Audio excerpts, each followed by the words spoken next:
All right, joining me now on the show, he is the WBO middleweight champion, still out there looking for that big defining fight. Hopefully he gets it sometime in 2020, if not soon after. Demetrius Boo Boo Andrade. What's up, Demetrius? What's going on, Chris? How you doing? I'm good, man. I'm good. Anxious to get back to work as I'm sure you are. I mean, how's your pandemic experience been?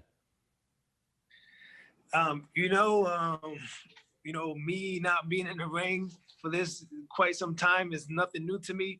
But I'm taking this time to like really appreciate like my life, my family, and you know, the creative mind to like do your own thing, get your own business going, and figure out what you need to do with your life.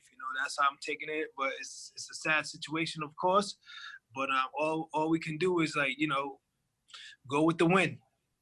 So elaborate on that a little bit. Like, what kind of stuff have you tried to do, during this downtime, whether it's business related or otherwise? Yeah, definitely. Business projects I have, properties. Manufacturing business we have going on, and family time, and then all the traveling and all the stuff you like, kind of like the little things you might not like pay attention to anymore. But now with everything going on, you sit back and you're like, damn, I missed out on, like, I've been doing too much. I've been like, and this me sitting still and figuring out different ways needed to happen. And in my life, it might not be for everybody's life, but what's going on, it has its pros and cons. And at the end of the day, what are you gonna do? Dwell and live on like the bad, or you're gonna figure out how to get out the funk and make whatever work for you, and figure out how you can be a better person regardless of what's going on. So I mean, that's all. That's how I roll. So what are some of the pros then of getting these 4 months to spend, with family and doing, that things that you wouldn't be able to do? Well, that's pretty much it. Like, just paying more, being more in tune, not having to travel all over the place, spend more time doing like, more of my kids' activities and their sports, and helping them get to where they need to get to. Me looking outside, like, okay, I already been one that's already had like this kind of like the shitty end of the stick of the boxing business, and having to wait years or months, like 8 months without fighting, a year and a half without fighting. So look, that already happening to me. I'm looking at other ventures in life, so I can prepare myself if boxing does go good, doesn't go good, what needs to be done for my life and my family's life to continue to move forward and move on. And so, like, those are the things I'm always, what I always look into, and I've been, staying focused on. But now, like, with this whole thing is I can spend more time doing some more things and looking like, how do I shape more of my kids, because now I have more time? How do I shape more of these projects because I have more time, versus like me training and being over here and being over there and relying on other people to, make decisions and, try not to do the shortcut stuff. So now I'm there, I can be a little more hands on and see what happens, on a daily. So you never know when things can change, obviously, and when you're going to get the call to get back into the ring with somewhat limited options as far as training goes during a pandemic like this. How have you adjusted? Have you had to do things significantly differently during this pandemic? Nah, nope, not at all. Nothing. You know, nope. The same training routine. Yeah, whenever I feel like working out, or whenever I feel like doing whatever I need to do, yeah, like, I don't go to the LA Fitness to go work out. I don't have, like, we have our own gyms, we do our own thing, and like, so yeah, this is, business, a life that we live. So it's not like, somebody that has, like I said, an LA Fitness membership where they gotta go. I'm fortunate enough that I can do my own thing. Yeah, I'm one of those guys, Demetrius, that has like the equivalent of an LA Fitness membership that has just been like, building my own gym in my own garage, which sucks, but it's just something that's there. Yeah. You just gotta create your environment. That's all. Mhm. So you're a guy, Demetrius, and every time you fight and every time we talk, I think you and I are on the same page. We want to see you in a big fight, like just to test your skills against the very best. What kind of communication have you had with your promoter, Eddie Hearn, and just people around you about what could be next for you and What big fight is real on the horizon? I mean, it's tough to like answer any of them questions that you just asked me. It's tough because at the end of the day, it's not me that's saying no to fighting anybody. It's the other side, and I have no problem getting in with any of the popular names out there. That's never been an issue with me. I'm willing to put my talent up against the best, and at the end of the day, whatever happens, what happens, I'm willing to do that and showcase and show that I have the will, I have the heart, I have the strength to get in there with anybody that's in my weight class or in my way, no problem. As far as like communications with Eddie, Matchroom, DAZN, whatever, you know what I'm saying? There's a lot going on. I'm not going to be a headache on them. You know what I'm saying? There's already stressful stuff for everybody already. So it's like, when the time comes, we all know I'm here. The fights we want to put together, and with this like no crowd, maybe there's a crowd later on in life. I don't understand, but just people just tuning into DAZN or whatever channel is going on right now. You want to kind of see good fights. You know what I'm saying? You don't want to put together some bullshit. You want to put together some good fights. So I'm at this point, it's like if you want to see me fight whoever it is that is good, then they gonna want to put it together because it's going to only help viewership at this point. Has Eddie given you a date at least to kind of work with? I mean, they are putting the fall schedule together as we speak. We've all heard the name Liam Williams associated with you a bunch of times early on, if for no other reason than he's next in line for your title. Has he talked to you about specific dates yet? Nah, not at all. I haven't heard anything. I couldn't. Maybe I might not be fighting till next year with all this stuff going on. Nobody knows anything. You could put a date together all you want at the end of the day, but if the government and everybody puts a halt to it and stop it, it don't mean nothing. So it's hard to really put anybody like in my caliber to put a date forth for them because we don't know what's going on. We don't really know what states to go to, what countries can come, what countries can't come. So I'm like, shit, let's go to South America. let's go somewhere where we can do it, But at the end of the day, I got to sit back and just see what happens because we have no control right now of what to put on anything or do anything. I know there's boxing going on, but it ain't big name boxing right now. So so it's just like it's a difficult situation. But go ahead. No, I definitely think when you say like go to a different country, I think that as we get into 2021, probably that's going to be very real. Like whether it's China or Saudi Arabia or anywhere in the Middle East, I think those are going to present as real options because they'll pay the money you lose in a site fee. But to that point, Demetrius, what's your position on not just fighting behind closed doors, but fighting for a little bit less money? I mean, we've seen guys like Terrence Crawford say, hell no, like you're paying me my full freight or I ain't getting in the ring, even if it does mean I'm not fighting until 2021. You've had other fighters say, all right, I'll fight for 75 cents on the dollar just to get my career continue to move. What's your position on the financial aspect of all this? Maybe, stop paying Anthony Joshua all that money. Maybe stop paying Canelo all that money. Maybe stop paying Triple G all that money. And everybody else should be happy with what they're getting. Like, you know what I'm saying? At the end of the day, why do fighters gotta take pay cuts when they're putting their life on the line? It's just a fucked up situation now, because I have to say in that term, because it's fucked up. Why we gotta take a pay cut when we're putting our life on the line? Go pay cut everybody else. Go pay cut. I don't see no other sports talk about pay cut. I see this quarterback, Mahomes, $503 million. There's no pay cuts over there. Why is there got to be pay cuts over here? I don't understand. I think, well, look, to that point, I think there are pay cuts in other sports. Like the NBA players are taking a cut this year. Baseball players, obviously, we've seen that publicized. But I agree with you. Boxers, it's tough to tell a boxer to take a pay cut. $3 million, $500. You take a pay cut off that, and you make $200 million, $100 million. You're still gonna be happy. But if a fighter's making $5 million a year and he turns into making $2 million a year to turn to $1 million a year to get punched in the face, black eye, concussions, all the training, like nah, bro. No, Now, look, I don't blame Terrence Crawford for saying no. I want my money. This is what I fight for. This is what I do my whole life. All of a sudden, like, you know, I don't know if it's a dramatic cut or not. I don't know. I don't know his business. But if I was to say, if on my side and what I know is, then if you're gonna pay cut, take away the Triple G money, take away the Canelo money, take away the Anthony Joshua money. Like, those are the pay cuts that need to be cut down.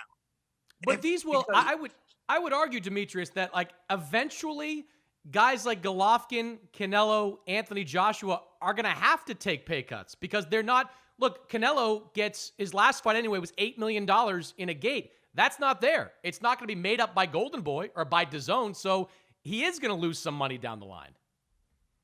Well, good. Like they should never gave him that much money in the first place. You know what I'm saying? But he again, like I'm saying, like there's a lot of money out there that shouldn't be like the way how they spread it between the names I just mentioned. Now, like the people that's like got to come up, got to take more of a pay cut. Like, nah, that's crazy. Just pay cut them and spread it. Make that spread. There's enough there. Well, I mean, don't you agree Canelo is losing something though? If like he can't fight in front of a crowd, that's $8 million that isn't going into his pocket, or at least some portion of it. Isn't he giving up some money? I'm not saying this is not a discussion about like Canelo, his money or whatever. I'm just saying as far as the zone, I'm saying as far as Matchroom, like when you pay cutting people, the people that's getting paid the most to dividend to everybody else, I mean, that's where the biggest pay cut should be coming from. I have no problem fighting anybody when it's time to fight them. And at the end of the day, I know my worth. They know their worth. People want to get paid for sitting there trying to take their heads off each other at the end of the day. You know, I have a number. They have a number. Everybody's willing to have their minimum. Everybody has a minimum number. Everybody has a maximum number to get into the ring with somebody. You know, that's what it boils down to at the end of the day. But we were just talking about pay cut. We talk about pay cut. So therefore, I was just saying Canelo's making this much money. Anthony Joshua's getting this much money. Like, they could pay cut them guys and everybody else just still make some good money. And they still get paid enough. That's what I was just making like a point. You know what I'm saying? Nothing more than less. Like if they say I had to fight somebody and they had to knock off a few $100,000 or whatever the situation is, you know, there's ways around things. Maybe later on we can add that to this fight or whatever. You know what I'm saying? It don't have to be all the way gone. Everybody got a mind, the business mind, keep that money, but just learn how to spread the money. Like, you know what I'm saying? At the end of the day, that's some advice for the people out there. No, that's interesting. I hadn't heard that position taken by a fighter before where, and correct me if I'm wrong, but you're saying like, I'll take a little bit less here, but you give it back to me there. Is that right? Yeah, pretty much. You know what I'm saying? Think that's something like Eddie would be open to? You know, that's between me and him. That's me and him getting on the phone and figuring it out, you know. I mean, but at the end of the day, it's a business. So I mean, I don't see why not. And yeah, that's how everybody kind of, you know, contract and everybody's life kind of span goes. Your pay grade, the better you do, the more you get paid. You had to, you know, we're coming up a few months away from the 2-year anniversary of you winning that WBO title, a big moment for you in the Boston Garden near your hometown of Providence. You know, if you fast forwarded 2 years then, like it is now, do you think you would have had a bigger fight? Did you expect to have a bigger fight at that point after winning a title, having Eddie Hearn as your promoter, having DAZN with all that money behind you? I mean, how shocked are you that you haven't had at least that one signature fight yet? You know, I mean, it just goes down to show, like, it's a business, right? That's one. And two, they don't want to ruin their business fighting Demetrius Andrade. You know what I'm saying? So at the end of the day, like, that's the shocking part of it. It's like, okay, let's just put it back out there real quick. Okay, Canelo making all that money. Anthony Joshua making all that money. Triple G making all that money. Why haven't they fought Demetrius Andrade yet making all that money? Either one of them. Triple G, why haven't he like stated, I went into the ring and it was like, yo, we're gonna make this happen or what? Haven't heard a word from him. Canelo, back in the days, I called him a bitch. You know, and that's how he's kind of acting in a sense now. Not to disrespect anybody that goes in the ring, but it's like, yo, bro, why are you going? Why are you trying to steer away from, like, I'll just say, I'm just, keep the names out there. You got the Charlo brother they mentioned. They got Demetrius Andrade you mentioned. He fought Danny Jacobs. That's good. Now he was looking to, fight Derevchenko. Like, all right, Derevchenko's cool, but why are you going from Derevchenko? What about Demetrius Andrade? How you go to David Benavidez? What about Demetrius? How you go to Billy Joe Saunders? Like, and then now that fight's off for whatever reason. I don't know why, but it's just like, I want the same thing you want. Mm-hmm. And everybody else wants, because it's clear that every time you mention a Canelo or Charlo or Triple G, my name is in all the mix. And the same vice versa. So I'm always one that's saying, I'm willing to make it happen.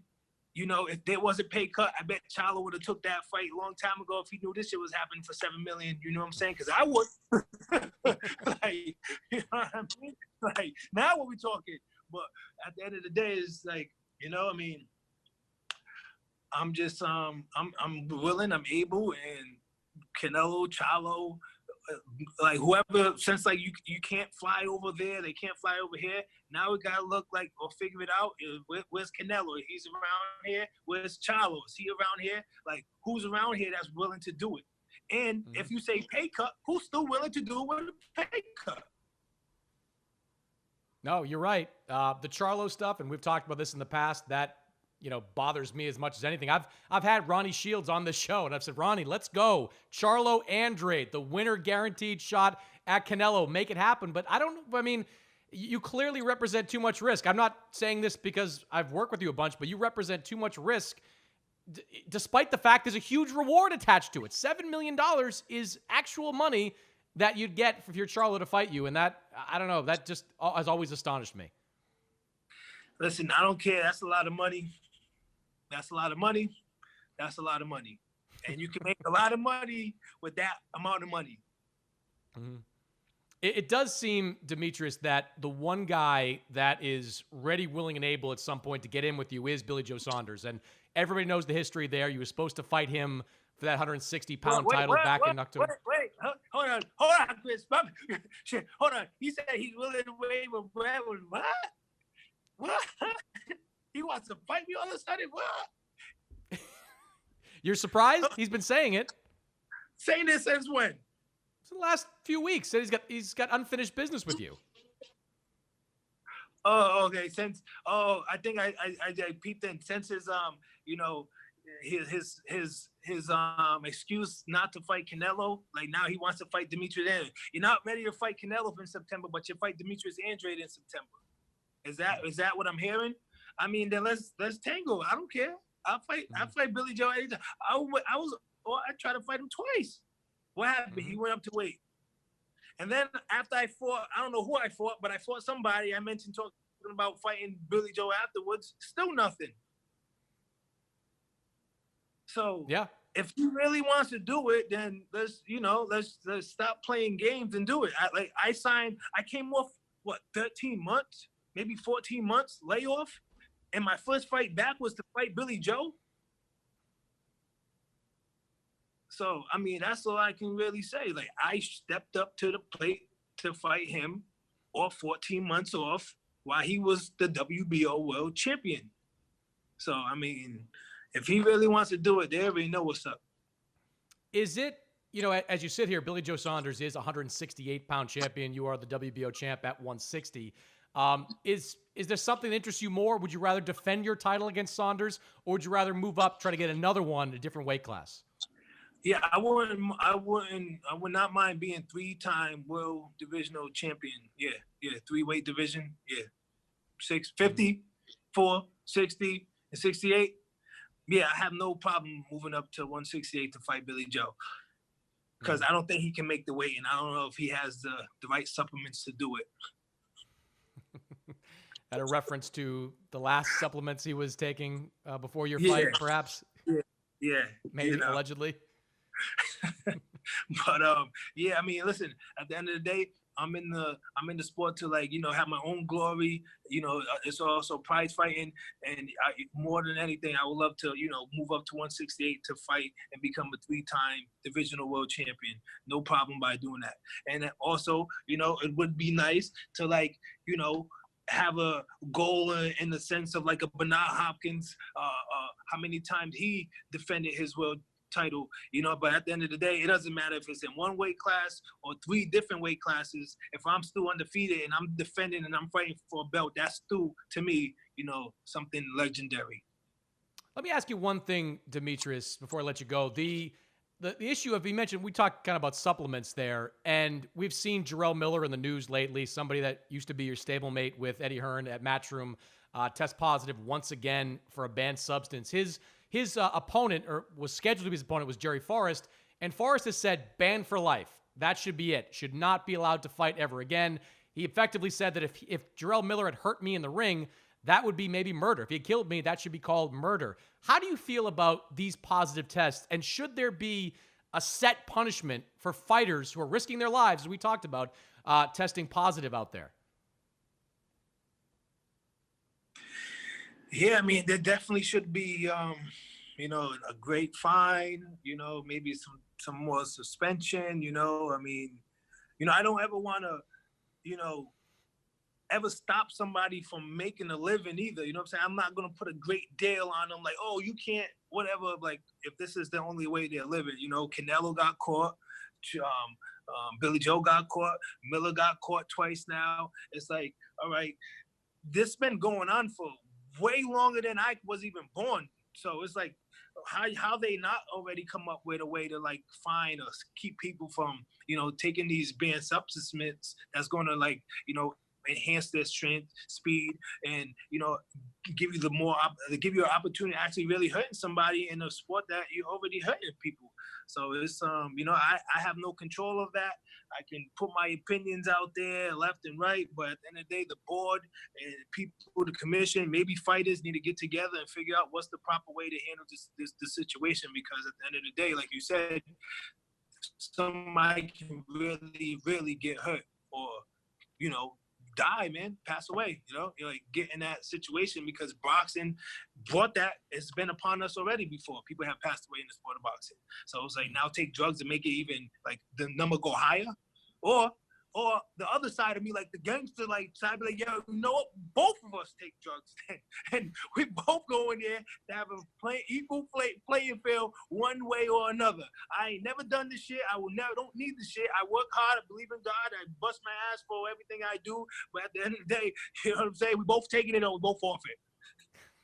That's one step below going into the ring with, like, a baseball bat. Like, that's basically going in with an armed weapon on that one. Is it important? Like, you're known, you're a clean fighter, right? So is it important to you to go into a fight with your opponent having been advanced tested? Like, do you need to have every opponent that you face have that VADA or USADA or whatever the equivalent is tested before every fight? Yeah, I mean, it's real. People are doing drugs. I don't want to get in there with somebody that's doing drugs. That's just it's just messed up. It's just not fair. Like, what is this? This is ultimate cheating. Not saying I can't beat somebody that's on it, but, like, okay, this guy's getting stronger each and every round. His win ain't going nowhere. He don't show exertion. He's not whatever. Like, because, at the end of the day, a clean fighter, somebody that works hard, relies on, like, I'm going to wear him down. I'm going to break his will. I'm going to do. But if you have all this stuff in there, how can I be able to do all that stuff when you're already taking stuff that will never get you to that point? Yeah. No, it's scary.